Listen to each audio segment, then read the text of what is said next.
Hello students, commerce with difference classes में आपका स्वागत है। इस वीडियो में हम डिस्कस करेंगे री इशू ऑफ फॉरफिटेड शेयर्स, यानी जो शेयर हमने फॉरफिट किए थे उनके री इशू की जनरल एंट्रीज क्या होंगी। स्टूडेंट्स रिमेंबर, वीडियो को पूरा देखें, लाइक करें, अपने फ्रेंड्स के साथ शेयर करें और चैनल को सब्सक्राइब जरूर करें। ये पूरा ही chapter company accounts issue of share बहुत इंटरेस्टिंग है और स्कोरिंग भी है। बस इसके जो बेसिक्स हम वीडियो में डिस्कस कर रहे हैं उनको आप अच्छे से समझ लीजिएगा। तो री इशू ऑफ फॉरफिटेड शेयर्स की जनरल एंट्री समझाने के लिए मैंने एक छोटा सा एग्जांपल लिया है बेटा, क्योंकि री इशू के टाइम अगर कोई लॉस होता है तो उस लॉस को हम रिकवर करते हैं शेयर फॉरफीचर अकाउंट से। तो सबसे पहले हम फॉरफीचर की एक जनरल एंट्री करेंगे। देखिए, मैंने बहुत ही छोटा सा एग्जांपल लिया है। Forfeited 400 shares of ₹100 each for non payment of final call of ₹20। 400 shares थे, एक शेयर ₹100 का। पर्सन ने ₹20 नहीं दिए और हमने उसके शेयर फॉरफिट कर दिए। जनरल एंट्री है share capital account debit 40,000 to share final call account 8,000, जो ₹8,000 फाइनल कॉल के नहीं आए। टू शेयर फॉरफीचर अकाउंट, इन शेयर्स पे जो कंपनी को कैपिटल प्रॉफिट हुआ है वो 32,000 का है। तो ये थी फॉरफीचर की एंट्री। अब हमें करना है री इशू की एंट्री। उससे पहले मैं आपको बता दूं, पिछले वीडियोस आप देखिए स्टूडेंट्स, जो फॉरफीचर के हैं उनमें मैंने आपको बताया था ये जो शेयर फॉरफीचर है, शेयर फॉरफीचर में जितना भी अमाउंट है 32,000 है जैसे इस क्वेश्चन में, ये हमारा कैपिटल प्रॉफिट है। और शेयर्स री इशू करने के बाद हम इस अकाउंट को ट्रांसफर कर देते हैं, इसका पूरा पैसा कहाँ, कैपिटल रिजर्व में। चलिए इसको समझते हैं हम लोग री इशू की एंट्री में। तो री इशू ऑफ फॉरफिटेड शेयर्स के 3 केसेस बनते हैं बेटा। फर्स्ट केस क्या है, इसी एग्जाम्पल को हम बेस लेकर चल रहे हैं। 400 forfeited shares were reissued at ₹100 per share, यानी 100 का शेयर था और हमने उसको ₹100 में ही री इशू कर दिया, यानी री इशू एट पार हुआ। आप इस तरह से समझ सकते हैं, यानी री इशू के टाइम ना हमें प्रॉफिट हुआ ना हमें लॉस हुआ। तो री इशू के टाइम जनरल एंट्री क्या होगी, देखिए। The first entry bank account debit 400 shares, और री इशू के time eight the rate of ₹100 हमें मिल रहे हैं, तो वी गॉट ₹40,000 ये अमाउंट रिसीव हुआ। टू शेयर कैपिटल अकाउंट 40,000, ये री इशू की एंट्री है विच शोज कि शेयर री इशू करने से हमें ₹40,000 मिले हैं। और मैंने आपको बताया था शेयर री इशू करने के बाद शेयर फॉरफीचर में जितना अमाउंट है उसे हम कैपिटल रिजर्व में ट्रांसफर करते हैं। अब देखिए 32,000 का प्रॉफिट था और री इशू के टाइम कोई लॉस हुआ नहीं। अगर कोई लॉस होता तो हम उसे शेयर फॉरफीचर अकाउंट में से माइनस करते, तो लॉस हुआ नहीं, तो ये फॉरफीचर का सारा अमाउंट कैपिटल रिजर्व में ट्रांसफर कर दिया जाएगा। हमारी एंट्री हो जाएगी, देखिए शेयर फॉरफीचर क्रेडिट है और जब इसे ट्रांसफर करेंगे तो ये डेबिट हो जाएगा। Share forfeiture account debit 32,000, share forfeiture में 32 है, उसमें से यूज कुछ हुआ नहीं, तो सारा का सारा पैसा कैपिटल रिजर्व में ट्रांसफर कर दिया जाएगा। To capital reserve account 32,000। तो स्टूडेंट्स, ये कौन सा केस हमने डिस्कस किया कि शेयर री इशू के टाइम ना हमें प्रॉफिट हुआ ना लॉस हुआ। 100 का शेयर था, हमने ₹100 में ही उसको री इशू कर दिया। सेकंड केस की तरफ चलते हैं। सेकंड केस क्या है, देखिए। हमने शेयर्स को री इशू किया है एट ए प्रीमियम। सपोज करो इन शेयर्स को री इशू किया है at 20% premium, that is at the rate of ₹120 per share, यानी 100 का शेयर हमने ₹120 में री इशू किया है, यानी ₹20 फालतू, और वो हो गए हमारे सिक्योरिटीज प्रीमियम में जाएंगे। तो हमारी फर्स्ट एंट्री क्या होगी री इशू की, देखिए जो जर्नल एंट्री होगी bank account debit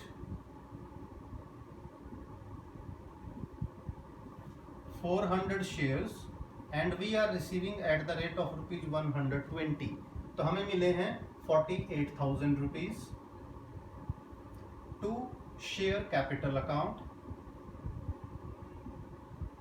students, you must know share capital में कभी भी नॉमिनल वैल्यू या फेस वैल्यू से ज़्यादा अमाउंट ट्रांसफर नहीं कर सकते। तो देखिए 400 शेयर्स हैं और एक शेयर 100 रुपीज़ का है, इसमें 100 से ज़्यादा कभी ट्रांसफर नहीं किया जा सकता, तो ये हो गया 40,000। 20 रुपीज़ पर शेयर जो हमारा सिक्योरिटी प्रीमियम है उसे हम क्रेडिट कर देंगे टू सिक्योरिटीज प्रीमियम अकाउंट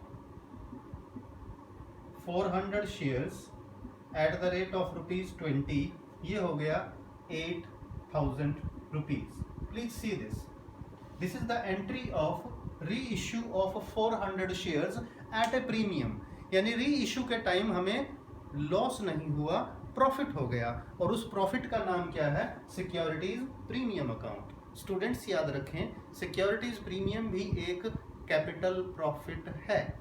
अब ये शेयर री इश्यू हो गए, शेयर फॉरफीचर के पैसे का क्या करें? इसका तो इस्तेमाल नहीं हुआ। देखिए ये पैसा यूज हो या ना हो, इसमें जितना भी बैलेंस बचेगा, यहाँ तो पूरा का पूरा बच गया, वो कैपिटल रिजर्व में ट्रांसफर किया जाएगा।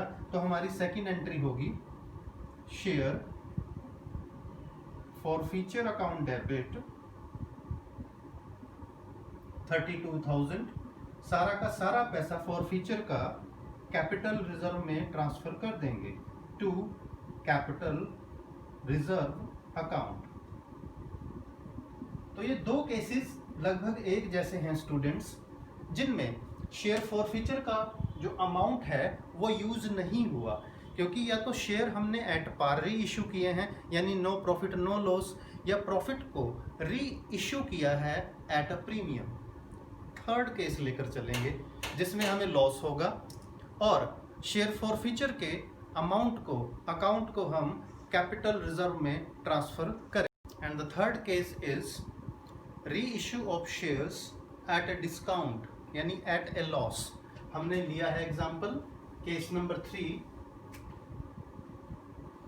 400 forfeited shares were reissued at ₹70 per share as fully paid up, यानी 100 रुपीज का शेयर हमने री इशू किया है 70 रुपीज में। 100 माइनस 70, तो पर शेयर कितना लॉस हो गया? 30 रुपीज पर शेयर का लॉस हो गया। और इस लॉस को हम कहाँ से रिकवर करेंगे? देखिए इस चैप्टर में शेयर डिस्काउंट अकाउंट तो ओपन नहीं कर सकते, क्योंकि issue of share eight a discount is not allowed, वो सिलेबस में ही नहीं है। तो हम क्या करेंगे? री इशू के टाइम जो डिस्काउंट है उससे होने वाले लॉस को शेयर फॉरफीचर अकाउंट से रिकवर करेंगे, यानी राइट ऑफ करेंगे, पूरा करेंगे। तो हमारी जनरल एंट्री क्या होगी? देखिए students, first entry bank account debit 400 multiplied by 70, bank balance हमारा इंक्रीज हो गया 28,000 से, और जो 30 रुपीज पर शेयर का लॉस है डिस्काउंट का, उसे हम इस अकाउंट में से रिकवर करेंगे। और जब इस अकाउंट को यूज करेंगे डिस्काउंट को, यानी लॉस को रिकवर करने के लिए, राइट ऑफ करने के लिए, तो ये अकाउंट डेबिट हो जाएगा। देखिए तो हमारी एंट्री होगी शेयर फॉरफीचर अकाउंट डेबिट